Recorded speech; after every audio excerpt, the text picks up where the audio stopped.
Hi hello friends, welcome back. Premam സീരീസിൻ്റെ എല്ലാ എപ്പിസോഡും ഞാൻ ഈ ഒരു ചാനലിൽ അപ്ലോഡ് ചെയ്യാറുണ്ട്. അപ്പോൾ നിങ്ങൾക്ക് ഈ ഒരു ചാനൽ ഇഷ്ടമാവുകയാണെങ്കിൽ സബ്സ്ക്രൈബ് ചെയ്യാനും സപ്പോർട്ട് ചെയ്യാനും മറക്കല്ലേ കേട്ടോ. വീഡിയോ ഇഷ്ടമാവുകയാണെങ്കിൽ ഒരു ലൈക്കും ഹൈപ്പൊക്കെ തന്ന് സബ്സ്ക്രൈബ് ചെയ്യണേ. അധ്യായം 415. സ്നേഹപൂർവ്വം അച്ചുവിൻ്റെ അച്ഛൻ. കയ്യിലിരുന്ന ഡോക്യുമെൻറ്റിലേക്ക് സിദ്ധാർത്ഥ് മെഴുകൽ ഉറപ്പിച്ചു നിന്നു. അത് വായിക്കുന്തോറും അവനിൽ അവിശ്വസനീയത നിറഞ്ഞു തുടങ്ങിയിരുന്നു. അവൻ്റെ കണ്ണുകൾ വിടർന്നു. സിദ്ധാർത്ഥിനെ ശ്രദ്ധിച്ചു നിന്ന് നീലിമയ്ക്ക് അവൻ്റെ ഭാവമാറ്റത്തിൽ പരിഭ്രാന്തി തോന്നിയിരുന്നു. അവളുടെ ഹൃദയം ശക്തമായി മിടിക്കാൻ തുടങ്ങി. സിദ്ധു, ഇങ്ങനെ ഞെട്ടാൻ മാത്രം ഡോക്യുമെൻറ്റിൽ എന്താണുള്ളത്? നീലിമ ഭയത്തോടെ ചിന്തിച്ചു. ഡോക്യുമെൻറ്റിൻ്റെയും സിദ്ധാർത്ഥിനെയും മാറി മാറി നോക്കി. എന്താ സിദ്ധു, എന്തെങ്കിലും കുഴപ്പമുണ്ടോ? നിങ്ങളുടെ മുഖം എന്താ വല്ലാതെ ഇരിക്കുന്നത്? നീലിമ ആകുലതോട് വിറച്ചുകൊണ്ട് ചോദിച്ചു. അവൻ അവളുടെ ശബ്ദം പോലും കേട്ടില്ല. അവൻ്റെ ശ്രദ്ധ മുഴുവൻ ആ ഒരു ഡോക്യുമെൻറ്റിലായിരുന്നു. അതുകൊണ്ട് അവൻ നീലിമയ്ക്ക് മറുപടിയൊന്നും നൽകിയില്ല. പകരം അതിലെ ഓരോ വാചകങ്ങളും അവൻ ആവർത്തിച്ചു വായിക്കുകയാണ്.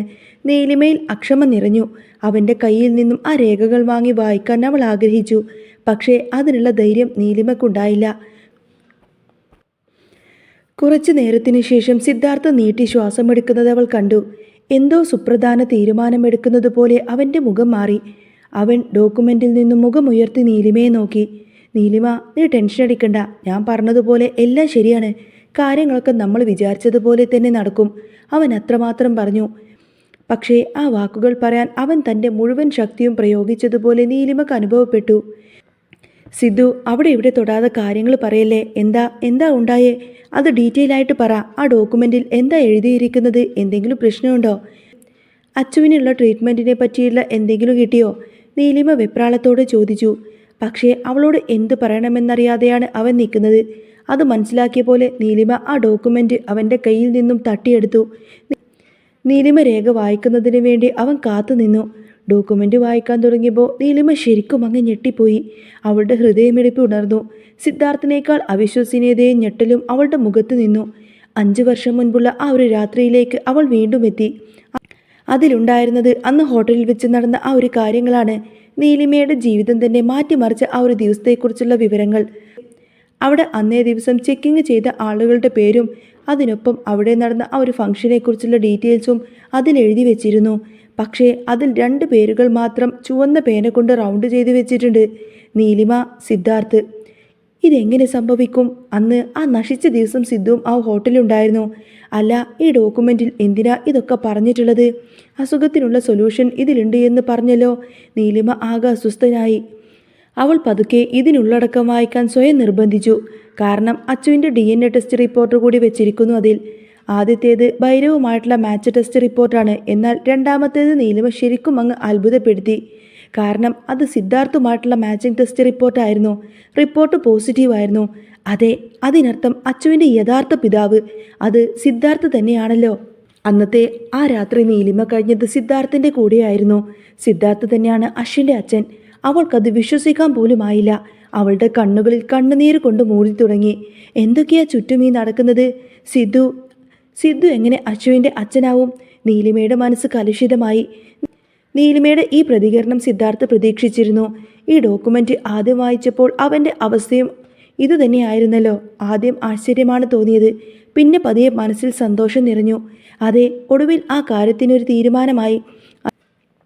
അച്ചു, അവൻ എൻ്റെ കുട്ടിയാണ്, അതുമാത്രം. ആ 5 വർഷങ്ങൾക്ക് മുൻപുള്ള രാത്രി എന്നോടൊപ്പം ഉണ്ടായിരുന്ന ആ ഒരു സ്ത്രീ നീലിമയാണ്. ഇത്രയും കാലം അതിനെപ്പറ്റി ഓർത്തുത്താൻ ഒരുപാടധികം വിഷമിച്ചിരുന്നു. പക്ഷേ ഇപ്പോൾ എന്തോ എല്ലാ സന്തോഷങ്ങളും ഒരുമിച്ച് വന്നിരിക്കുന്നത് പോലെയാണ് സിദ്ധാർത്ഥിന് തോന്നിയത്. അവൻ എന്ത് ചെയ്യണം, എന്ത് പറയണമെന്നറിയാതെ നിന്നു. നീലിമയ്ക്കും സിദ്ധാർത്ഥിനുമിടയിൽ ഇപ്പോഴും ഒരു ഊഷ്മളമായ ബന്ധം നിലനിന്നിരുന്നു. ഇരുവരും തമ്മിലുള്ള ആ ഒരു ബന്ധത്തെ വിധി കൂട്ടിയിണക്കിയിട്ടുണ്ട്. ഇതിനെക്കുറിച്ച് ചിന്തിക്കുമ്പോൾ പോലും സിദ്ധാർത്ഥിൻ്റെ മനസ്സിൽ ഇതുവരെയില്ലാത്ത അത്രയും അധികം തണുപ്പ് നിറഞ്ഞു. സന്തോഷം കാരണം സിദ്ധാർത്ഥ് ആകെ വല്ലാത്തൊരവസ്ഥയിലായിരുന്നു. നീലിമയാണെങ്കിൽ ഇപ്പോഴും ആ ഞെട്ടലിൽ നിന്ന് മാറാതെ നിൽക്കുന്നു. അതിലെ ഓരോ വാക്കുകളും ശ്രദ്ധാപൂർവം ഉൾക്കൊള്ളാൻ അവൾ ശ്രമിച്ചുകൊണ്ടിരുന്നു. അതുപോലെ തന്നെ കാര്യങ്ങളൊക്കെ പൂർണ്ണമായി മനസ്സിലാക്കാൻ അവൾ ആഗ്രഹിച്ചു. കാരണം അവളുടെ മനസ്സിൽ ഇപ്പോഴും സംശയങ്ങൾ നിറഞ്ഞു നിന്നിരുന്നു. വല്ലാത്തൊരു അരാജകത്വം അവൾക്ക് അനുഭവപ്പെടുന്നുണ്ടായിരുന്നു. 5 വർഷങ്ങൾക്ക് മുൻപ് സത്യത്തിൽ എന്താണ് ജീവിതത്തിൽ സംഭവിച്ചത്? അവൾക്കും ഇതൊന്നും തന്നെ അറിയില്ല. കുറച്ച് നാളുകൾക്ക് ശേഷം തൻ്റെ വയറ്റിൽ ഒരു കുഞ്ഞു വളർന്നു തുടങ്ങി. അന്നാണ് അന്നത്തെ രാത്രി സംഭവിച്ച ആ ഒരു കാര്യത്തിൻ്റെ അർത്ഥം അവൾക്ക് മനസ്സിലായത്. ആ ദിവസം അനുഭവിച്ച അതേ മാനസിക സംഘർഷം നീലിമ ഇപ്പോഴും അനുഭവിച്ചു. അച്ചുവിൻ്റെ അച്ഛൻ സിദ്ധാർത്ഥാണ്. അതിനേക്കാൾ അപ്പുറം തൻ്റെ ഒപ്പം ആ രാത്രി ചിലവഴിച്ചതും അവൻ തന്നെയാണ്. അതിനെപ്പറ്റി ചിന്തിച്ചപ്പോൾ തന്നെ നീലിമയുടെ ശരീരത്തിലാകെ ഒരു വിറയൽ പടർന്നു. ഓർമ്മയില്ലാത്ത നിമിഷങ്ങൾ. പക്ഷേ അതിൻ്റെ അനന്തരഫലമാണ് അശ്വിൻ എന്ന കുട്ടി. വിധി തന്നെ കളിപ്പിക്കുകയാണെന്ന് അവൾക്ക് തോന്നി. അവൾക്ക് സങ്കടവും ദേഷ്യവും ഒരുപോലെ തോന്നി തുടങ്ങി. അതുകൊണ്ട് സിദ്ധാർത്ഥ് നീലിമയെ ചേർത്ത് പിടിച്ചു. പിന്നെ ആശ്വസിപ്പിച്ചു. ദേ, താൻ ഇങ്ങനെ സങ്കടപ്പെടാതിരിക്ക്. ഈ ഡോക്യുമെൻറ്റിൽ പറഞ്ഞതെല്ലാം സത്യമാണ്. ഞാൻ തന്നെയാണ് അച്ചുവിൻ്റെ അച്ഛൻ. അതാണ് സത്യം. സിദ്ധാർത്ഥ് പുഞ്ചിരിയോടെ പറഞ്ഞു. ഇതെല്ലാം എൻ്റെ തെറ്റുകൊണ്ട് സംഭവിച്ചതാണ്. ഞാൻ കാര്യങ്ങളെക്കുറിച്ച് നേരത്തെ തന്നെ അന്വേഷിക്കണമായിരുന്നു. എങ്കിൽ നീയും അശ്വിനും ഇത്രമാത്രം കഷ്ടപ്പെടേണ്ടി വരില്ലായിരുന്നു. എല്ലാ പ്രശ്നങ്ങളും ആദ്യം മുതൽക്കേ നമുക്ക് ശരിയാക്കാമായിരുന്നു.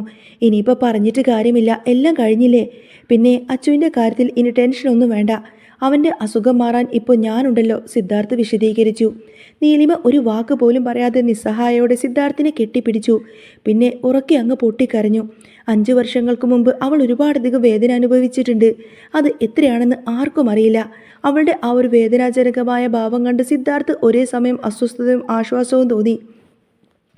വളരെ കാലമായി നഷ്ടപ്പെട്ട എന്തോ ഒന്ന് തിരികെ കിട്ടിയ ഒരു അനുഭൂതിയായിരുന്നു അവനപ്പോൾ.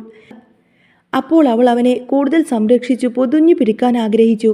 താനിങ്ങനെ കരയാതെടോ, എല്ലാം മോശ സമയം അവസാനിച്ചു. നോക്ക്, നമ്മളൊരു ഫാമിലിയാണ്.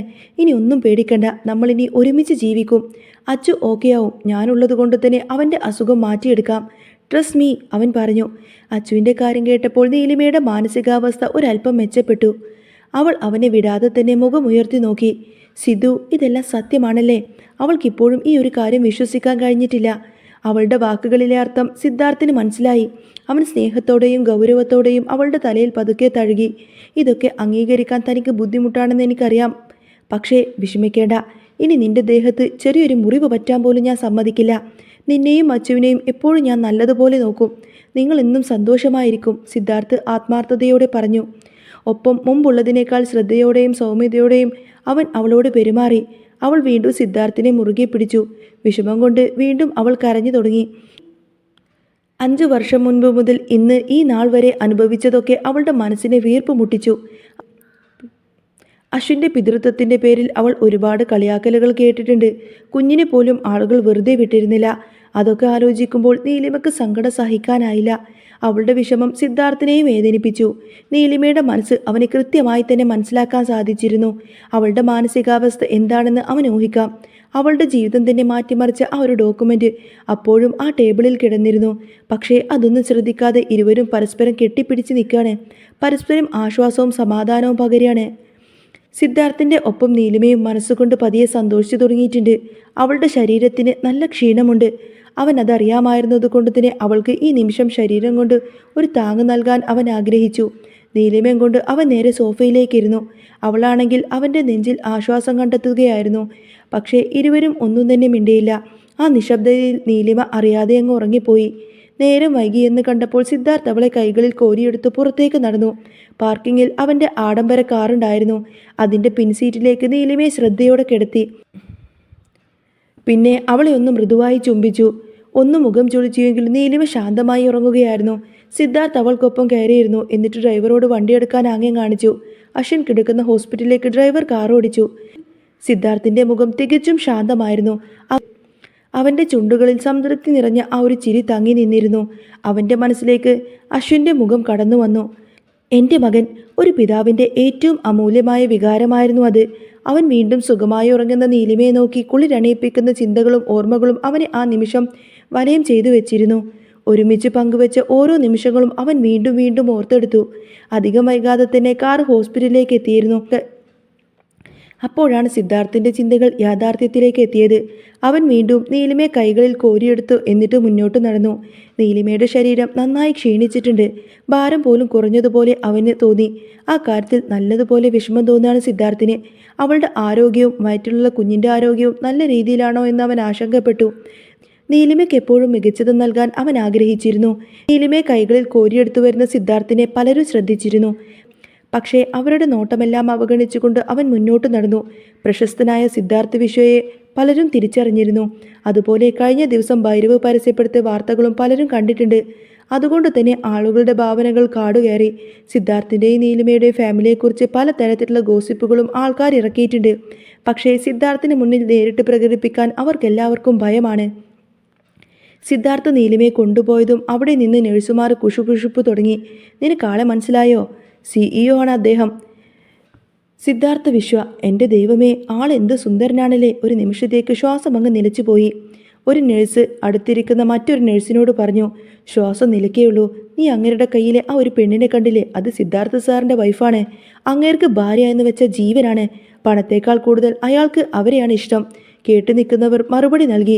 ഇത് കേട്ടപ്പോൾ ആദ്യം സംസാരിച്ച നഴ്സിൻ്റെ കണ്ണിൽ അസൂയ നിറഞ്ഞു. എനിക്കറിയാം, പക്ഷേ ആ സ്ത്രീയുടെ ബാക്ക്ഗ്രൗണ്ട് അത്ര നല്ലതൊന്നുമല്ല. സിദ്ധാർത്ഥ സാറിൻ്റെ ഫാമിലിയുമായിട്ട് അവൾ ഒട്ടും തന്നെ ചേരില്ല എന്ന് തോന്നുന്നു. അദ്ദേഹത്തെ വിവാഹം കഴിച്ച സമയത്ത് തന്നെ ആ സ്ത്രീക്കൊരു ആൺകുഞ്ഞുണ്ടായിരുന്നു.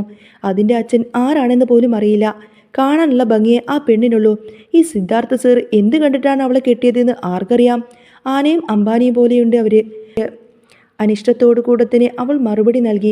അവർ ആവേശത്തോടു കൂടെ നീലിമയുടെ കുറ്റം പറയാണ്. നഴ്സുമാരുടെ മുഖത്ത് പെട്ടെന്ന് വിചിത്രമായൊരു ഭാവം നിറഞ്ഞു. അവരുടെ നട്ടലിലൂടെ വല്ലാത്തൊരു തരം തണുപ്പ് അടിച്ചു കയറി. കാരണം അവർക്ക് മുമ്പിലായിരുന്നു സിദ്ധാർത്ഥ നിൽക്കുന്നുണ്ടായിരുന്നത്. അതുപോലെ തന്നെ ഹോസ്പിറ്റൽ മാനേജറും പ്രദീപും അവിടെ കണ്ടു. നഴ്സുമാർ ശരിക്കും അങ്ങ് ഭയന്നു. അവർ സംസാരിച്ചത് സിദ്ധാർത്ഥ് കേട്ട് കാണുമോ എന്ന കാര്യത്തിൽ അവർക്ക് ആശങ്ക തോന്നിയിരുന്നു. അവർ പരിഭ്രമത്തോടെ സിദ്ധാർത്ഥിനെ നോക്കി പുഞ്ചിരിച്ചു. എന്നാൽ അവരെ തീർത്തും അവഗണിച്ചിരുന്നു സിദ്ധാർത്ഥ്. അവൻ മാനേജറെ നോക്കി ചോദിച്ചു, ഇതൊരു ഇൻ്റർനാഷണൽ ലെവലിലെ ഹോസ്പിറ്റലിലെ, അതുകൊണ്ട് ഇവിടുത്തെ ജീവനക്കാരുടെ ക്വാളിറ്റിയും ക്യാരക്ടറും അതുപോലെ തന്നെ നന്നായിരിക്കേണ്ടേ? നിങ്ങൾക്കെന്താ തോന്നുന്നത് മിസ്റ്റർ? സിദ്ധാർത്ഥ് ഗൗരവത്തിൽ ചോദിച്ചു. അവൻ്റെ സ്വരം ശാന്തമാണ്. പക്ഷേ അവൻ്റെ വാക്കുകളിലെ അധികാരവും ദേഷ്യവും മാനേജർ മനസ്സിലാക്കി. തീർച്ചയായിട്ടും സർ, ഈ നഴ്സുമാർ ചെയ്തത് തെറ്റ് തന്നെയാണ്. ഇവിടെ ചികിത്സയ്ക്കെത്തുന്ന രോഗികളുടെ പേഴ്സണൽ കാര്യങ്ങൾ ഇവർ ഡിസ്കസ് ചെയ്യേണ്ട ആവശ്യമൊന്നുമില്ല. അയാൾ പറഞ്ഞെങ്കിലും സിദ്ധാർത്ഥിൻ്റെ മുഖത്ത് യാതൊരു ഭാവമാറ്റവും ഉണ്ടായിരുന്നില്ല. അപ്പോൾ നിങ്ങൾക്ക് കാര്യങ്ങളൊക്കെ അറിയാം. ശരി, ഇവിടുത്തെ സ്റ്റാഫുകളെ നിങ്ങൾ കാര്യങ്ങൾ പറഞ്ഞ് മനസ്സിലാക്കുമെന്ന് ഞാൻ വിശ്വസിക്കുന്നു. സിദ്ധാർത്ഥ് തൻ്റെ മുന്നിൽ നിൽക്കുന്ന നഴ്സുമാരോട് ഒന്ന് രൂക്ഷമായി നോക്കി. അവർക്ക് ശരിക്കും പേടി തോന്നിയിരുന്നു. അവിടുത്തെ ജോലി നഷ്ടമായാൽ പിന്നെ വേറെ എവിടെയും ജോലി കിട്ടില്ല എന്ന് അവർക്കറിയാം. സോറി സർ, ഇതെൻ്റെ മിസ്റ്റേക്കാണ്. ഞാൻ ഒരിക്കലും മാഡത്തെ പറ്റിയിട്ട് അങ്ങനെയൊന്നും പറയാൻ പാടില്ലായിരുന്നു. സോറി സർ, പ്ലീസ് എന്നോട് ക്ഷമിക്കണം. ഞാൻ ഇനി ഒരിക്കലും ഇങ്ങനെയൊന്നും ആവർത്തിക്കില്ല. നഴ്സുമാരിൽ ഒരാൾ സിദ്ധാർത്ഥിനോട് ദയയാചിച്ചുകൊണ്ട് പറഞ്ഞു. പക്ഷേ സിദ്ധാർത്ഥ് മറുപടിയൊന്നും പറഞ്ഞില്ല. പകരം അവൻ അവരെ അങ്ങ് വെറുതെ വിട്ടു. അവൻ അത്ര ക്രൂരനായ മനുഷ്യനൊന്നുമല്ല. പക്ഷേ നീലിമയെ പറ്റിയിട്ട് ആരെന്ത് മോശമായി പറഞ്ഞാലും അവനത് അംഗീകരിച്ചു കൊടുക്കില്ല. അവനെ കുറ്റപ്പെടുത്തുന്നത് അവന് സഹിക്കാൻ പോലും കഴിയാത്ത കാര്യമാണ്. സിദ്ധാർത്ഥ് മാനേജറെ ഒന്ന് നോക്കിയതിനു ശേഷം തിരികെ റൂമിലേക്ക് പോയി. പക്ഷേ നഴ്സുമാർക്ക് അവരുടെ തെറ്റിനുള്ള ശിക്ഷ കൊടുക്കാൻ മാനേജർ തീരുമാനിച്ചിരുന്നു. ഇനി ഇങ്ങനെയൊന്നും ആരും ആവർത്തിക്കരുത് എന്ന് അയാൾ കരുതി. അതുകൊണ്ട് തന്നെ ഓഫീസ് റൂമിലേക്ക് വരാൻ പറഞ്ഞിട്ട് അവിടെ നിന്നും പോവാണ്. അതോടുകൂടെ തന്നെ നഴ്സുമാർ ആകെ ആശങ്കയോടെങ്ങനെ നോക്കി നിൽക്കുന്നതും കാണിച്ചുകൊണ്ടാണ് കേട്ടോ എപ്പിസോഡ് പൂർണ്ണമാവുന്നത്. അപ്പോൾ നിങ്ങൾക്ക് ഈ ഒരു ചാനൽ ഇഷ്ടമാവുകയാണെങ്കിൽ സബ്സ്ക്രൈബ് ചെയ്യാനും സപ്പോർട്ട് ചെയ്യാനും മറക്കല്ലേ. നെക്സ്റ്റ് വീഡിയോ ആയിട്ട് ഉടനെ വരാം. ബൈ.